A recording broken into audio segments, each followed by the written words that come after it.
자, 우리 같이 한번 4분기 표를 외우겠습니다. 같이 읽습니다. 믿음으로 일어나라. 지난주에 이제 고린도전서 4장 1, 2절 말씀으로 우리가 기독교인이라면 특별히 또 고린도 교회에 성령의 은사들이 나타나는데 어떤 것이 정말 성령의 충만함을 갖는 사람의 모습인가에 대해서 말씀을 드렸습니다. 크게 두 가지. 먼저 우리가 그리스도의 일꾼이라는 소리를 내 스스로가 아니라 다른 사람들에게 들어야 된다라고 말씀을 드렸습니다.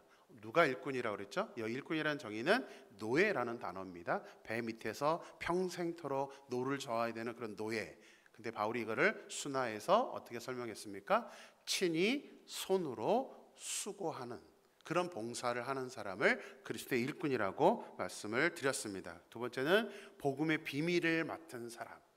그래서 복음의 비밀을 맡아 하나님의 그 마음을 가진 사람을 말씀을 드렸었습니다. 그리고 중요한 거 2절 맡은 자들에게 구할 것은 충성이라는 의미가 이제 그 의미가 아니라 원어의 의미를 잘 우리가 살폈을 때에 맡은 자들에게 구할 것이 충성이 아니라 과거부터 지금까지 믿음이 주어진 사람들, 다시 말하면 예수님을 믿는 우리들 모두는 반드시 요구되어지는 것이 있다. 그래서 it is required라고 했죠. 요구되어지는 것이 있다. 뭐가 요구되어진다고 그랬죠? 영어로 한번 우리 생각해 보세요. 기억나시나요? must prove faithful.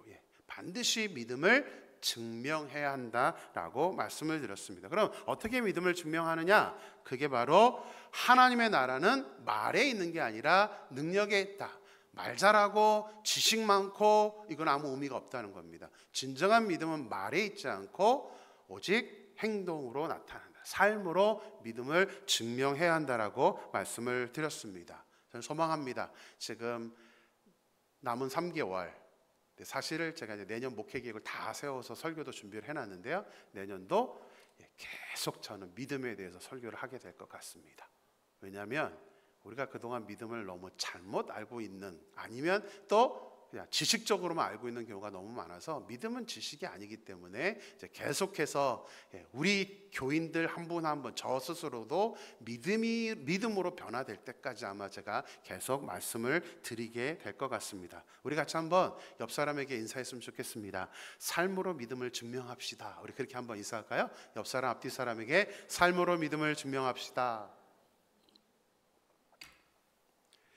자, 오늘 설교는 믿음을 증명하라는 것 2라 그래서 구체적으로 좀 생활 가운데 또 우리 행동 가운데 어떻게 믿음을 증명하는 것이 할 수 있느냐 이 부분을 가지고 좀 말씀을 드리려고 합니다. 오늘 보면은 예수님께서 베데스다 연못이라는 곳에서 38년 된 병자를 이제 고치신 이야기입니다. 베데스다 연못은 천사가 가끔씩 이제 내려와서 물을 움직이며 처음 들어간 사람은 어떤 병이든지 고침을 받는다라는 그런 연못이어서 수많은 사람들이 그 연못가에서 텐트를 치든 뭘 하든 거기서 이렇게 머물면서 천사가 내려올 때를 기다렸던 그런 장소입니다. 그 가운데 이제 38년 된 병자를 예수님께서 고쳐주셨는데 이 사건 안에 등장하는 사람들의 행동 심리를 분석해 보면 믿음이 뭔가, 다시 말하면 믿음이 삶으로 나타났을 때 우리의 삶 가운데 어떠한 모습이 믿음의 모습인가를 우리가 교훈을 받을 수 있습니다. 우리에게 요구되어지는 그런 삶의 모습입니다. 오늘 등장인물 이 38년 된 병자, 근데 죄송해요, 그 얘기는 쏙 뺄 거예요. 38년 된 병자의 시각은 뺄 거고 예수님이 병을 고치신 것도 일단은 포커스에서 좀 벗어나고요. 사람들, 이 사람들, 그 안에 있는 사람들을 좀 살펴보겠습니다. 먼저 살펴볼 사람은 유대인들입니다. 이 유대인들은 바리새인, 서기관, 종교 지도자들 다 포함해서 또 그 안에 있는 병자들이라기보다는 유대인들, 예수님을 따라다녔던 제자 말고 예수님을 쫓아다녔던 사람들이 있습니다. 그 종교 지도자들이 유대인들이라고 하는데요. 자, 이 유대인들은 똑같이 38년 된 병자가 치료되는 것을 봤습니다. 병자들도 마찬가지고요. 한 사람의 이 병이 치료되는 기적을 보았습니다. 하지만 이 38년 된 병자의 자유와 그 기쁨과 그 회복에 대해서 이들은 용납할 수가 없었습니다. 우리 10절 말씀 보겠습니다. 이들이 하는 말을 같이 보겠습니다. 같이 읽습니다. 유대인들이 병 나은 사람에게 이르되 안식일인데 내가 자리를 들고 가는 것이 옳지 아니하니라. 유대인들은 38년 된 병자가 예수님께 고침을 받아서 누워만 있던 사람이 자리에 일어서서 자리를 들고 일어나는 그 모습을 보면서 정죄를 하고 있습니다. 왜 안식일에 네가 자리를 들고 일어나느냐라고 정죄를 하는 것입니다. 이 사람들 왜 정죄를 했던 걸까요? 치료받은 건데 왜 정죄를 하고 있는 걸까요?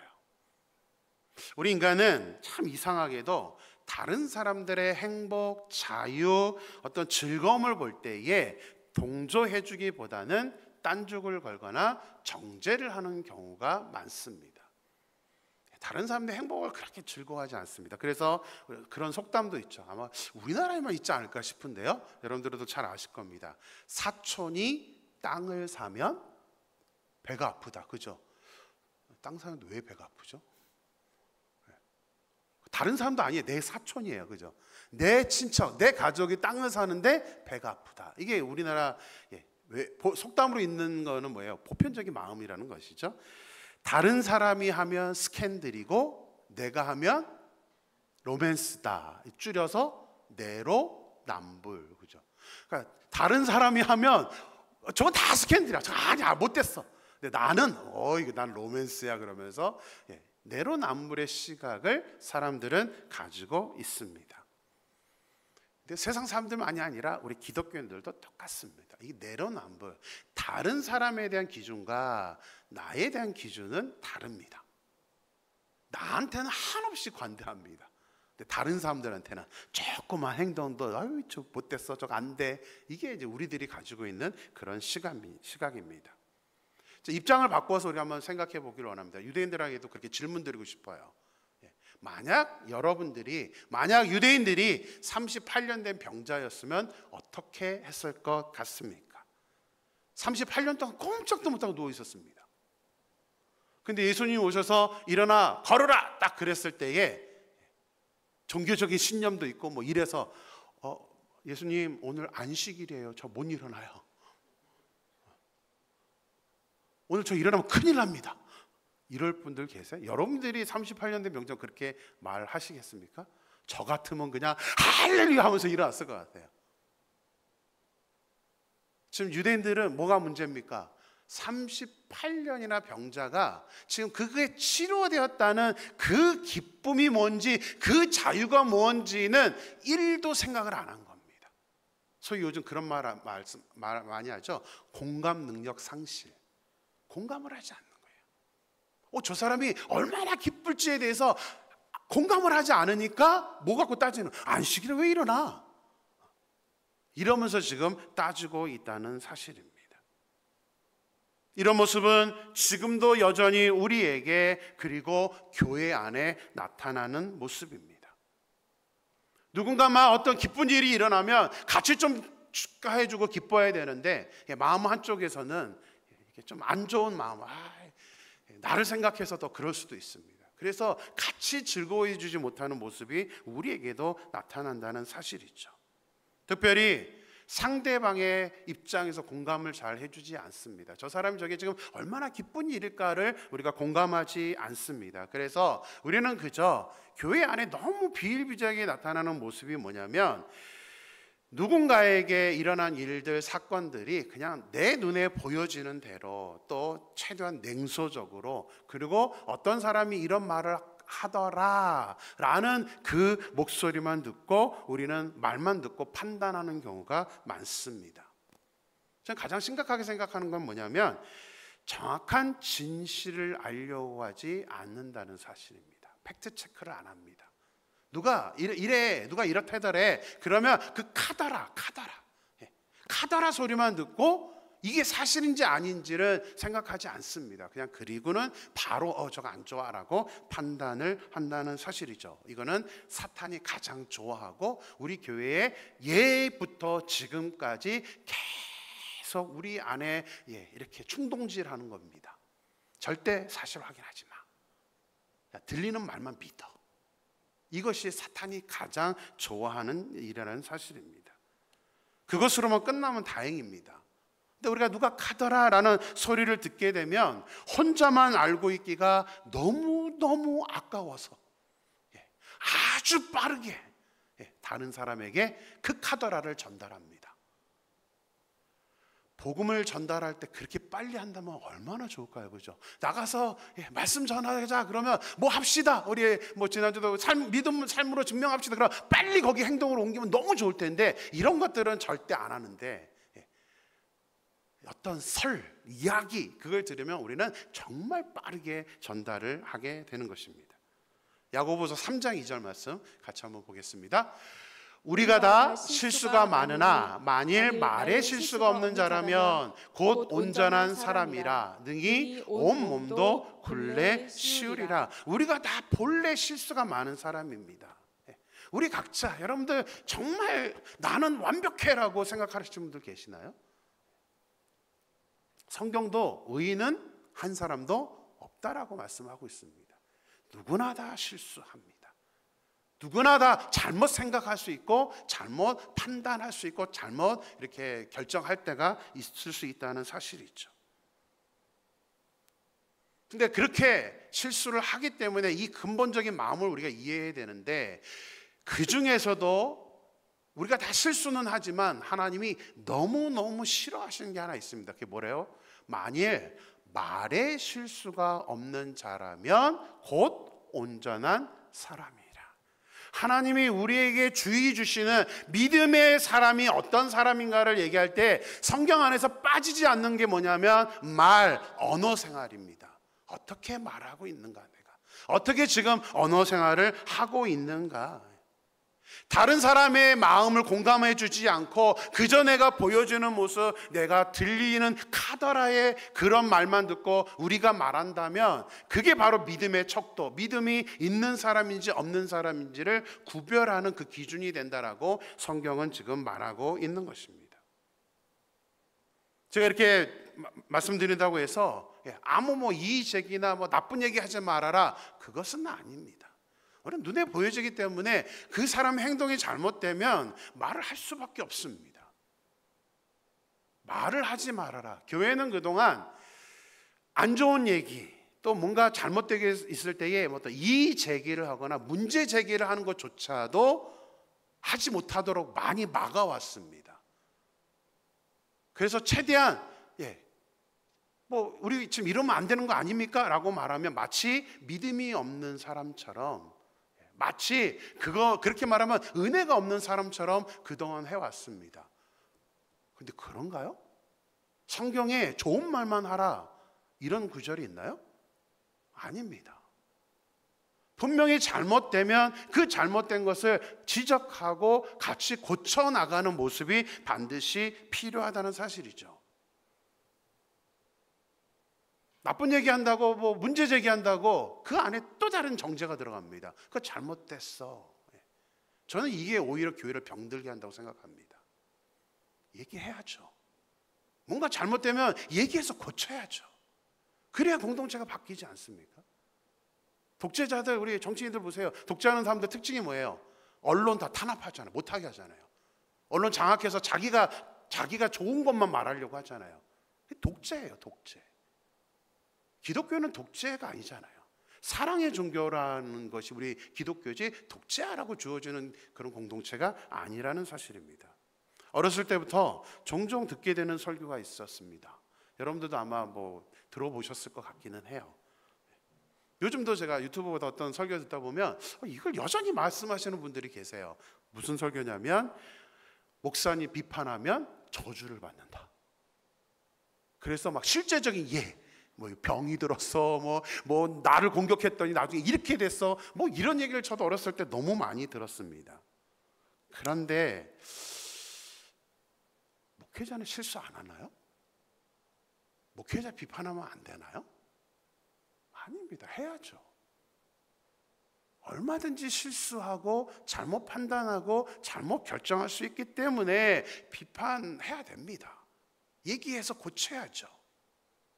근데 목회자를 비판했다고 하나님께서 저주를 하신다면 그 목사는 축복을 주는 목사가 아니라 저주를 주는 목사가 됩니다. 그걸 어떻게 감당하죠?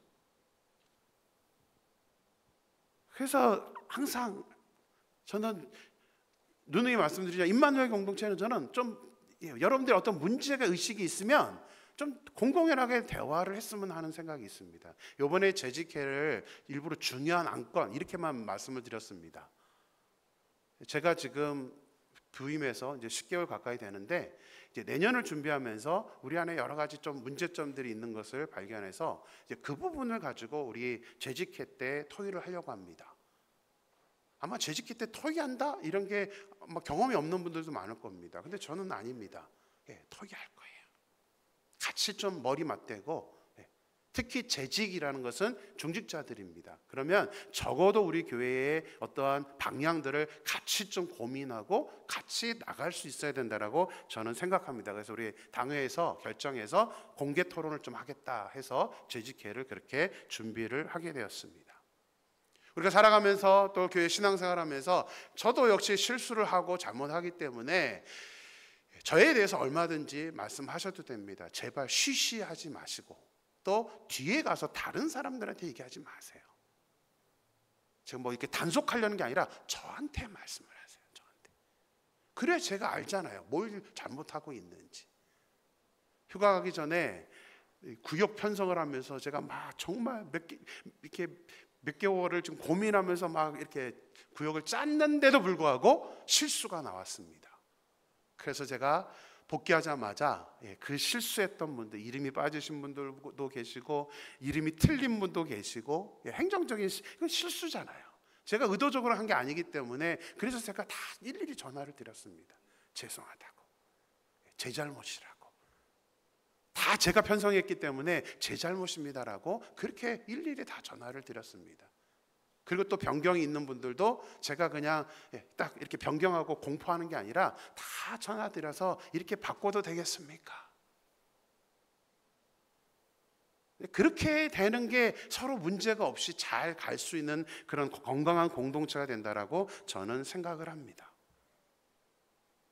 그래서 저는 최대한 여러분과 대화하고 저 소망이 여러분들에게 이보석 목사 온유한 목사야, 정말 내 말을 들어주는 목사야 라는 소리를 듣는 게 제 소망입니다. 그런데 한 가지는 제가 못 들어드리는 게 있습니다.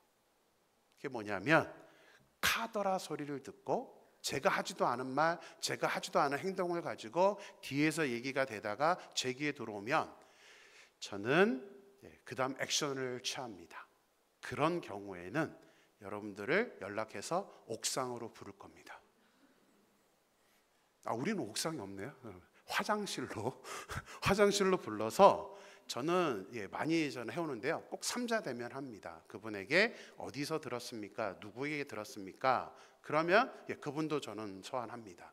그래서 정확하게 제가 한 말인지 제가 한 행동인지 저는 확인합니다. 감사하게도 아직까지 저한테 불려온 분들 없죠. 아직까지는 제 귀에 들려온 게 없어서 삼자대면하거나 사실 확인을 한 적은 없습니다. 근데 앞으로 저는 소망합니다. 앞으로도 그런 일이 없었으면 좋겠습니다. 아까 입구에서 들어오면서 제가 김영두 집사님 잠깐 사무실로 오세요 그랬더니 우리 새가족분들이 불려다녀? 이러면서 뭐 잘못했어? 막 이런 농담을 하셨는데, 저는 최대한 여러분들 너무 저를 거리를 두지 마시고 뭔가 정말 불편함이 저한테 있으면 혼자 꽁하지 마시고 같이 좀 대화하고, 제가 잘못했으면 저는 다 인정합니다. 그리고 또 때로는 제가 잘못한 게 아닌 부분도 있기 때문에 대화하면서 풀어간다면 교회는 좀 많이 달라질 거라고 저는 믿습니다. 사탄은 대화하는 걸 너무 싫어해요. 일방적으로 다 판단하고 정죄하는 것을 사탄은 좋아하지 절대 대화를 원하지 않습니다. 근데 저는 우리 임마누엘 교회는 조금 여러 문제들이 있거나 또 어떤 갈등들이 있으면 좀 같이 대화하고 그렇게 풀어나갈 수 있는 그런 모습이 되어야 된다고 생각합니다. 좀 자유로운 토론이 일어나야 문제를 해결하고 그 문제를 극복했을 때에 우리 교회는 더 아름다운 공동체가 될 수 있을 거라고 저는 믿습니다. 그게 영적으로 건강한 공동체입니다. 하지만 전제 조건이 하나 있습니다. 전제 조건이 뭐냐면 공감 능력이에요. 상대방의 입장에서 생각할 수 있어야 됩니다. 내 눈에 보였다고 해서 그냥 바로 지적하고 막 비판하고 이게 아니라 상대방의 입장에서 한번은 생각해서 왜 저랬지? 라는 말로 우리가 생각해서 사실을 확인할 수 있어야 된다는 사실이죠. 그래야 우리가 말로 실수를 하지 않습니다. 말에 실수가 없으면 온전한 사람이라. 말에 실수가 없어야 됩니다. 제가 설교를 준비하다가 인터넷에서 참 멋있다라는 한 글귀를 발견하게 돼서 여러분들과 함께 쉐어하려고 화면을 준비했습니다. 우리 같이 한번 읽어볼까요? 잘 보이시려면 모르겠는데요. 같이 읽습니다. 당신의 말이 침묵보다 아름다운 것이 아니라면 말을 아끼십시오. 내가 하는 말이 침묵하는 것보다 아름답지 않으면 차라리 말을 하지 말아라 라는 저 글귀를 보면서 너무 공감이 갔습니다. 교회는 항상 말 때문에 싸워요. 말 안 하면 좋겠는데, 이렇게 표현해서 좀 뭐하지만 꼭 그런 분들 계시죠. 염장 지르시는 분들, 말 안 하면 그냥 좋게 넘어가는데 괜히 한마디 했다가 그게 그냥 막 기분 나쁘고 막 서로의 관계가 깨지는 게 너무 많습니다. 그래서 정말 말은 이제 함부로 하는 게 아니라 우리가 조심해야 된다는 사실이죠. 그래서 우리의 언어 생활, 우리의 말은 우리의 믿음을 평가하는 기준이 되기 때문에 저는 소망합니다. 우리 사랑하는 임마누엘교회 모든 성도님들이 상대방을 배려하고 좀 공감해주고 내 입장에서만이 아니라 왜 저랬을까라는 어떤 그 공감 능력으로 최대한 우리의 사랑의 마음을 가지고 서로 좋은 말을 해줄 수 있는, 물론 잘못됐을 때는 또 호되게 서로 이렇게 얘기하면서 서로 고쳐나갈 수 있는 그런 모습으로 믿음을 증명하여 우리 임마누엘 교회가 정말 아름다운 공동체가 될 수 있게 되기를 주님의 이름으로 축원합니다. 자, 유대인들이 보여주었던 행동에서 또 하나의 모습을 생각해 볼 수 있습니다. 이들이 이 공감하지 않았던 그런 부분, 상대방 입장에서 배려하지 않은 것만 있는 게 아니라 유대인들이 38년 된 병자, 치료를 받은 그 병자의 안식일 날 들고 일어났다라는 것은 단순히 그의 병이 치료되었거나 또 그들이 말한 것처럼 안식일이어서 문제를 삼은 것은 아닙니다. 말은 안식일 얘기했지만 그들의 근원적인 마음은 이가 안식일을 어겼다라는 게 그들에게 중요한 건 아닙니다. 이들에게 더 중요한 것은 뭐냐면 예수님을 인정하고 싶지 않은 시기, 질투, 비교의식이 그 안에 자리 잡고 있었기 때문입니다. 예수님은 공생에 이 사건을 일으키셨을 때가 30살입니다. 결혼도 하지 않은 총각, 우리 청년들보다 나이가 어린 그런 모습이었습니다. 그 젊은 사람이 말씀에 실력 있는 거예요. 그죠? 그 젊은 사람이 막 병을 고치고 귀신을 쫓아내는 거예요. 바리새인들이 이렇게 저렇게 막 말로 걸었는데 하나도 치지 않아요. 너무 똑똑해서 하나님의 말씀 가지고 다 대변을 하니까 이 바리새인들이 이제 마음속에 화가 나는 거죠. 거기다 많은 사람들이 제자로 예수님을 따라다녔습니다. 이들은 그런 예수님을 꼴보기 싫은 거예요. 지금 유대인들이라고 말했지만 이 유대인들, 병자들이 아니라 유대인들이라고 통칭한 이유는 뭐냐면 거기에 예수님 꼬투리 잡으려고 바리새인들, 서기관들, 종교 지도자들이 계속 예수님 쫓아다니는 거예요. 제자도 아닌데 어떻게 하든 예수님이 하는 말, 예수님이 하는 행동 꼬투리 잡아서 어떻게 하든 넘어뜨리려고 계속 쫓아다니고 있던 그런 상황이었습니다. 예수님이 이 병자에게, 38년 된 병자에게 묻습니다. 내가 낫고자 하느냐? 예수님이 이렇게 말씀하시는 이유가 있습니다. 예수님은 38년 된 병자를 고쳐줄 수 있는 능력도 있었고 그를 고쳐주고 싶은 사랑의 마음도 있었습니다. 그래서 묻는 거예요. 내가 낫고자 하느냐? 하지만 유대인들은 38년 동안 병자와 함께 있었습니다. 양문 곁에 있었기 때문에 이들은 종교 지도자들은 항상 그 앞을 지나가던 사람들이었습니다. 그 앞에서 38년을 누워 있었기 때문에 이 병자를 못 볼 리가 없습니다. 너무나 잘 알고 있었습니다. 근데 유대인들은 안식일 뿐만이 아니라 평상시에도 이 병자를 고쳐줄 능력도 없었고 그 병자를 고쳐줄 마음도 없었습니다. 자기는 안 하면서 예수님이 지금 그 병자를 안식일에 고쳤다고 안식을 운운하는 것은 안식일이 목적이 아니라 예수님이 싫어서 지금 그런 말을 하고 있는 것입니다. 더 심각한 것은 예수님께서 이 38년 된 병자를 고쳐주실 것은 기적입니다. 근데 그 기적도 볼 마음이 없습니다. 기적이야가 이들은 중요하지 않은 겁니다. 그저 비교하는 마음. 저 예수님 꼴 보기 싫어. 병이 38년이나 되었다는 것은 사실 치료가 불가능한 겁니다. 기적 아니고서는 설명할 수가 없습니다. 그런데 시기하고 질투하고 비교하고 예수님 잘하는 모습이 싫은 거예요. 근데 이게 교회도 있잖아요. 누군가 열심히 하면 좀 칭찬해주고 나도 좀 같이 도와주면 좋은데 이상하게 교회는 그런 모습이 잘 안 나타납니다. 우리 사무엘상 18장 7절에서 8절 말씀을 보겠습니다. 같이 읽습니다. 여인들이 뛰놀며 노래하여 이르되 사울이 죽인 자는 천천히요 다윗은 만만이로다 한지라. 사울이 그 말에 불쾌하여 심히 노하여 이르되 다윗에게는 만만을 돌리고 내게는 천천만 돌리니 그가 더 얻을 것이 나라 말고 무엇이냐 하고. 사울의 이 사건은 너무나 유명한 사건입니다. 다윗이 전쟁에서 승리하고 돌아왔을 때에 여인들이 지나가는 말로 다윗은 만만, 사울은 천천. 왜냐하면 다윗은 실제 전쟁했던 사람이고 사울은 왕이지만 왕궁에 있었습니다. 그러니까 그냥 다윗을 좀 더 칭찬해 주려고 다윗은 만만이야 이렇게 말했던 건데 사울은 그 말 한마디가 듣기 싫은 거예요. 자기와 다윗을 비교하는 게 싫은 거예요. 그 비교가 싫으면 자기가 하면 되잖아요.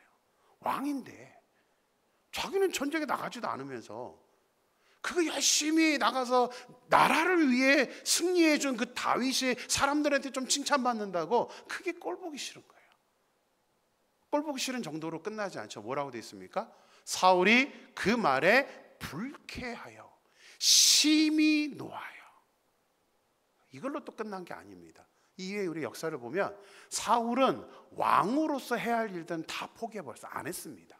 심지어 막 적들이 쳐들어오는데도 그거 관심 없이 사울이 남은 생애 동안 한 게 뭔지 아세요? 다윗 죽이로 쫓아다녔습니다. 죽이고 싶은 거예요. 다윗을 어떻게든 저 사람 저거 왕이 나 대신 왕 되는 거 싫어서, 잘 되는 게 싫어서 죽이러 다녔던 것이 사울의 모습입니다. 이게 바로 시기, 질투, 비교 의식의 무서운 점입니다. 눈을 멀게 하고 마음을 닫게 만들어버려요.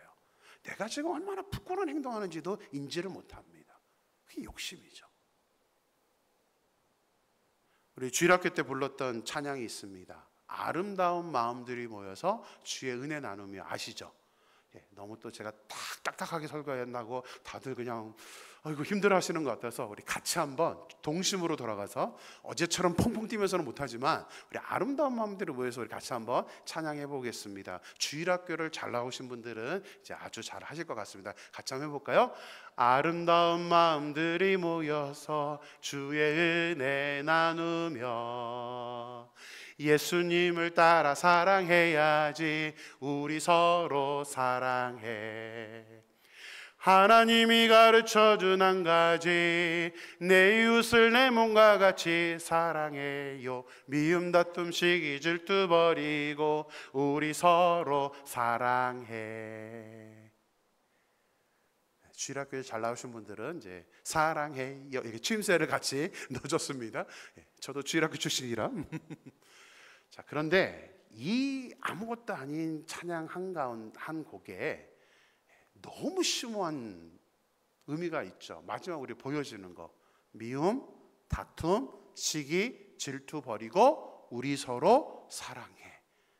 그렇게 지금 살고 계신 분들 있습니까? 저도 너무 안 되기 때문에 오늘 찬양 준비하면서 저거 그냥 이러고 찬양할 게 아니라 이 찬양 한 곡이 얼마나 중요한지를 제가 누누이 말씀드리지만 이 찬양 한 게 중요한 게 아니라 실천하는 게 중요한 거죠. 과연 나는 미움받던 시기 질투를 버리고 다른 사람들을 사랑하고 있는가? 저는 이 찬양 한 곡만이라도 우리가 제대로 실천하고 산다면 우리 임마누엘 교회는 완전히 다른 교회가 될 거라고 믿습니다. 사랑하고요. 그리고 다 미움짓도 버리고 서로 사랑하는데 우리 교회 얼마나 아름답겠어요. 얼마나 좋은 교회가 될 수 있겠습니까? 가나안 성도라 그러죠. 안 나가. 교회 안 나가는, 교회를 다니다가 안 나가는 성도님들을 왜 안 나가는지 그 이유에 대해서 설문조사를 한 적이 있습니다. 95%를 차지하는 이유가 있습니다. 뭔지 아세요? 다른 사람들 때문에. 교회에 다니는 사람들 때문에 시험 들어서 실망해서 교회를 안 나간다고 95%입니다. 근데 저는 그럴 수밖에 없는 이유를 압니다. 미움, 다툼, 시기, 질투, 비교의식, 아까 말씀드렸던 언어, 말, 이 모든 것들은 우리가 믿음으로 반드시 증명해야 하는 감정의 문제입니다. 내가 믿음이 있는 사람인지 없는지를 반드시 증명을 해줘야 되는, 해결을 해야 되는 그 감정의 문제인데 우리는 그걸 믿음이라고 생각하지 않아요. 그냥 내 감정이라고만 생각하기 때문에 그것을 바꾸어야 된다는 의식을 갖지 않습니다. 그 관심이 없다 보니까 우리는 여전히 미워하고 여전히 시기하고 여전히 비교하고 여전히 말로 상처를 주고 다른 사람들을 힘들게 하는 것이죠. 믿음은 막연한 영적 진리가 아닙니다. 종교의식이 아닙니다. 교회 막 나와서 그런 게 아닙니다.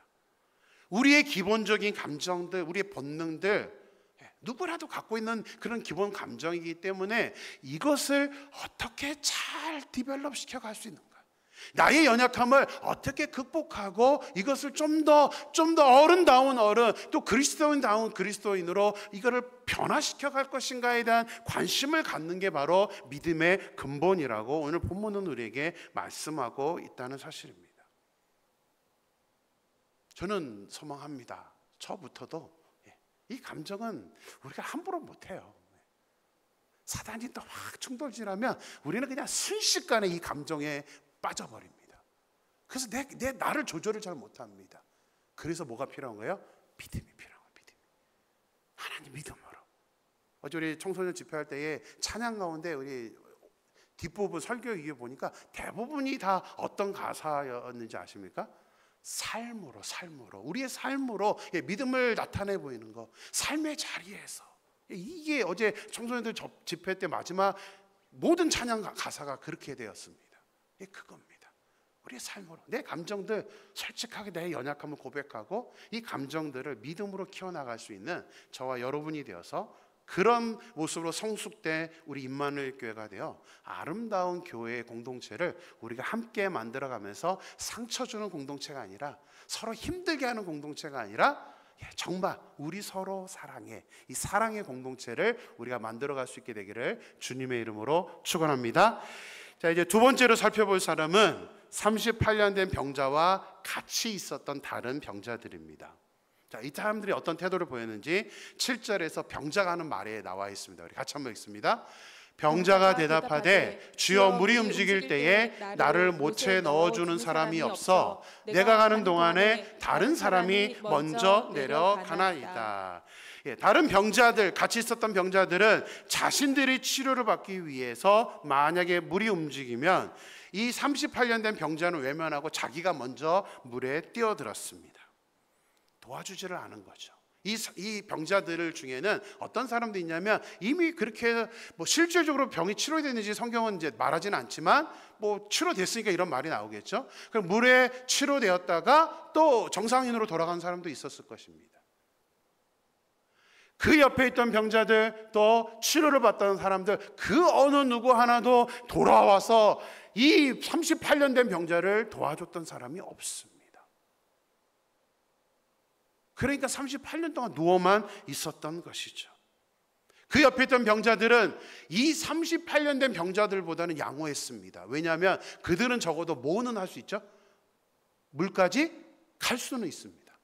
근데 이 38년 된 병자는 물로 갈 수가 없어요. 다른 사람들이 먼저 가다. 이 사람은 누워만 있었기 때문에 그 안으로 뛰어들어갈 수가 없었던 것이죠. 38년 된 병자는 이제 성경에 구체적인 내용은 없습니다. 그래서 이 사람이 어떤 병에 걸렸는지도 모릅니다. 성경의 관심은 그게 아니거든요. 거기다가 언제부터 이 사람이 이 병이 있었는지도 없습니다. 근데 다른 이제 우리 복음서를 보면 대부분 나면서부터 병이 있는 자 이런 표현들이 있습니다. 그 얘기는 아예 태어나면서부터 그 장애를 갖고 태어난 병을 갖고 태어난 사람인데 이 사람한테는 그 표현이 없는 거 보면 아기 때부터 이 병에 있는 것 같지는 않습니다. 적어도 어느 정도 성장을 한 후에 이제 이 병에 걸린 것 같은데, 근데 생각해 보세요. 몇 살인지 몰라도 38년입니다. 우리 청년들보다 더 오래 누워만 있었잖아요. 얼마나 불쌍해요. 누군가 하나라도 좀 도와줬으면 좋았을 텐데 아무도 도와주지 않았습니다. 누군가가 도와줘서 38년 거기 누워있지 않았어도 되었을 것입니다. 어제 우리 청년부 셀 리더들하고 이제 오늘 본문을 가지고 교재를 가지고 이제 같이 이제 교육을 했습니다. 그래서 이 이야기를 갖고 질문을 했더니 우리 한주석 집사님이 너무나 뻥 터트리는 대답을 해서 저희들이 갑자기 교육하면서 막 웃으면서 즐거웠던 그런 기억이 납니다. 우리 한주석 집사님이 뭐라 그러냐면, 뭐하러 밖에서 기다리지? 그냥 언제 움직일지 모르니까 아예 물 안에 들어가 있었으면 어땠을까? 라고 얘기를 한 거예요. 그랬더니 우리 다른 셀 리더들이 불어. 물에만 들어가 있으면 못 부는데 어떻게 해? 그러면서 얘기하면서 저희들끼리 막 웃었습니다. 그런데 좀 이따 나가다가 또 우리 다른 셀 리더들이 그 얘기하는 거예요. 그냥 다른 데 아니고 연못이잖아요. 바다가 아니잖아요. 못 바로 옆에 있다가 물이 움직이면 굴러가면 어떨까? 뭐 이런 얘기도 해서 저희들이 야, 아이디어 기발하다 그러면서 어제 조금 교육이 재밌게 그렇게 지나갔던 생각이 납니다. 어찌됐건 지금 문제는 뭐냐면 그 안에 아무도 관심이 없는 거예요. 아무도 이 38년 된 병자를 돕겠다는 사람이 단 한 명도 나타나지를 않았다는 사실입니다. 왜 그럴까요? 여기 성경이 기록되어 있지는 않지만 충분히 이해갑니다. 자기들도 병자잖아요.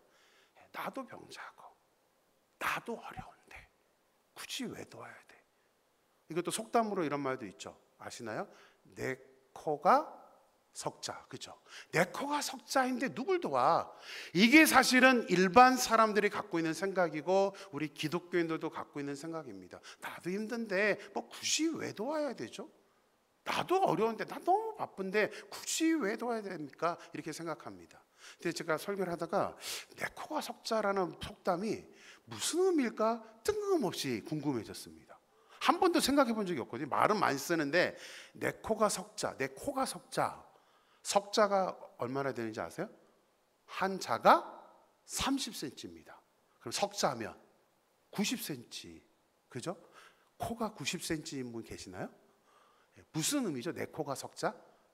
저도 생각을 못했다가 찾아봤습니다. 그랬더니 내 코가, 이 코의 크기가 석자라는 게 아니라 콧물이 석자라는 뜻이래요. 콧물이 흘러서 90cm까지 자란 겁니다. 그게 무슨 의미죠? 내 코가 석자. 왜 이런 표현을 쓰죠? 콧물이 90cm 이렇게 흘러나올 정도로 뭐 하다는 얘기죠? 바쁘다. 내가 너무 바빠서 콧물 닦을 시간도 없어. 이런 의미로 내 코가 석자다라고 말을 했다고 합니다. 그림을 보여주세요. 저렇게 콧물이 석자가 1m 가까이 흐르는. 근데 여러분, 콧물을 저렇게 흘러내릴 때까지 닦지 못해서 바쁘신 분 계시나요? 이민생활 힘든 거는 압니다. 근데 저 정도까지 바쁠까요, 우리가? 저는 이 속담은 바쁨이 문제가 아니라 뭐가 문제예요? 마음이 문제라는 거죠. 바쁘다는 핑계가 아니라 내가 마음이 없는 거예요. 누구를 도와줄 마음이 없는 게 저는 문제라고 생각을 합니다. 우리 기쁨을 나누면 몇 배라고 하죠? 다른 사람과 나누면 2배. 슬픔을 나누면 절반으로 줄어든다고 그러죠.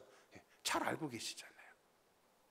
내가 다른 사람의 기쁨을, 사촌이 땅을 사면 배 아프다는 게 아니라 다른 사람이 잘 되면, 우리가 같이 마음을 나누면 서로가 두 배가 되고요. 누군가 힘들 때에 내가 조금만 짐을 이렇게 덜어주게 되면 그 슬픔, 어려움이 반으로 줄어드는 것이죠. 어제 청년 집회를 보면서 너무 감사하고 감격을 하긴 했는데, 저는 한편으로는 조금 마음이 무거웠던 게 있습니다. 이미 오래전부터 광고를 했고 좀 이렇게 같이 참여해 달라고 했는데도 여러분들이 좀 그래도 많은 인원들이 오지는 못했습니다. 그리고 많은 분들이 봉사를 했죠. 뭐 안내도 하고 뭐 찬양팀으로 봉사를 하기는 했는데, 물론 이제 진행부라는 한정이 있어서 그렇지는 모르겠는데, 비가 오는데 우리 허평강 집사님이 깐난에게 로아를 손에 잡고 주차 안내를 혼자 하시는데, 제가 가면서 막 마음이 아픈 거예요. 왜 저거 도와줄 사람이 없을까? 제가 강사 목사님을 모시러 가야 돼서 저라도 남아서 해주고 싶은데 그게 안 되니까 저는 괜히 그냥 너무 죄송하기도 하고 마음이 아팠습니다. 주방봉사 이틀 내내 오셔서 주방봉사 하시고 힘들어서 결국 예배도 참석 못하시고 가신 분도 계시고, 몇 분이라도 좀 같이 오셨으면 어땠을까? 죄송합니다. 막 여러분들 혼내려고 그러는 게 아니라, 맞아요, 혼내려는 거예요. 좀 같이 해주면 어떨까? 저는 그 마음입니다. 지난주에 설교 드렸잖아요. 우리가 삶으로 믿음을 증명하는 거, 우리 그리스도 일꾼이라는 소리를 들어야 되는데 친히 손으로 수고하는 겁니다. 같이 해주면 돼요. 조금이라도 우리가 도와주면 몇 명이 힘들지 않거든요. 같이 해주는 교회, 저는 그런 교회를 다니고 싶어요. 같이 좀 움직이시면 얼마나 좋을까.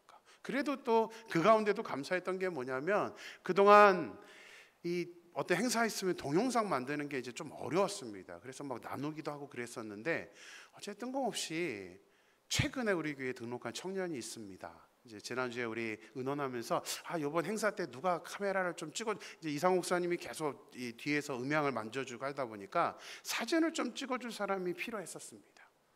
그래서 우리 이제 은빈이한테, 청년 회장한테, 우리 청년들 중에 누가 하나 좀 사진을 담당했으면 좋겠다라고 이렇게 얘기했어요. 그런데 바로 1분 뒤에 왔어요. 얼마 전에 온 우리 한결이라는 청년이 호주에 있는 힐송에서 이런 미디어랑 이런 영상을 이렇게 담당을 했었다는 거예요. 그래서 자기가 또 카메라가 우리 교회 있는 것보다 더 좋다고 자원해서, 목사님 제가 할게요 하면서 담당을 해줬습니다. 그리고 집회가 다 끝난 다음에 저한테 그 얘기하는 거예요. 목사님, 그래도 교인들이 다 좀 보게 내일 동영상 만들면 어떨까요? 저는 여러분들 동영상 만드는 게 금방 안 돼요. 굉장히 시간이 오래 걸립니다. 그래서 목사님이 다음 주에 만들려고 생각했는데, 그랬더니 아니요, 그래도 바로 보면 교인들이 좋아하시겠죠. 그래서 만들겠다는 거예요. 밤새고 왔답니다. 밤새 지금 우리 봤던 동영상을 너무나 전문가답게 제가 깜짝 놀랐어요. 진짜 잘 만들었죠. 아닌가요? 너무 잘 만들었어요. 밤새 만들어준 거예요. 집도 좀 우리 교인들보다는 멀리 사는데 아침에 와갖고는 저한테 뭐 한국에서는 1시간 지하철 다니고 다니는데 뭐가 문제예요? 그러면서 아주 이렇게 기쁘게 해서, 야, 너 오늘 설교 들을 때 안 졸겠니? 그랬더니 괜찮습니다. 그러면서 이렇게 마음 써주는 게 저는 너무너무 감사해요. 이게 사실은 교회예요. 이게 같이 해주는 거. 설교를 준비하면서 원래는 이제 결단의 찬양으로 깊어진 삶을 주께라는 찬양을 선곡을 했었습니다. 근데 혹시 제가 모르는 분들 계실까봐 이제 다른 곡으로 바꾸긴 했었는데, 설교를 준비하면서 내내 이 찬양을 저에게 다시 새겼습니다. 모든 내용도 좋지만 마지막 한 구절이 사실은 항상 저에게 찔림을 주는 그런 가사입니다. 잠깐 보여주시면, 하나님의 자녀로 명예 지켜가며 깊어진 삶을 주께 드리네. 이 가사만 생각하면 저는 굉장히 무너집니다. 나이가 먹어가는데, 목회자로 사역하는 기간이 늘어나가는데 왜 더 깊어지지 못할까? 저도 자꾸 부끄러움이 많이 생기거든요. 나이가 먹은 만큼 좀 더 마음이 넓어지고 나이가 먹은 만큼 좀 더 관대해지면 좋을 텐데 왜 그러지를 못하지? 성경 좀 안다고 자꾸 성경 가지고 사람들 판단하고 정죄하는 저의 그 연약한 모습을 제가 발견하기 때문에 이 설교를 준비하면서도 하나님, 저 깊어진 삶을 주께 드리고 싶습니다. 하나님의 자녀다운 그 자녀로서 살아가기를 원합니다라고 계속해서 이 찬양을 저에게 되새겼던 그런 주간이었습니다. 정말 우리가 깨어있지 않으면, 정말 우리가 믿음이 무엇인지를, 삶의 모습으로 어떻게 믿음을 증명해야 되는지를 우리가 인지하지 못하면 우리가 하나님의 자녀의 명예를 지켜가는 것이 아니라, 깊어진 삶을 주님께 드리는 것이 아니라 우리는 계속해서 부끄러운 사람이 될 수밖에 없습니다. 자꾸 실수만 하게 됩니다. 그래서 저는 간절히 소망합니다. 오늘 이 말씀을 우리가 생각하면서 과연 나는 어떠한 지금 모습을 하고 있는가, 좀 깊어진 삶을 주님께 드릴 수 있는, 저 자신부터 우리만 교회 모든 성도님들이 이 삶의 모습을 우리가 생각해서 삶으로 믿음을 증명할 수 있는, 삶으로 우리들의 감정적인 문제들을 좀 더 발전시켜 나가고, 삶으로 우리가 다른 사람들의 아픔을 공감해 주고, 그렇게 같이 우리 사랑의 공동체로 만들어갈 수 있는 저와 여러분이 되기를 주님의 이름으로 간절히 축원합니다. 우리 이 시간 같이 한번 신실하게 진실하게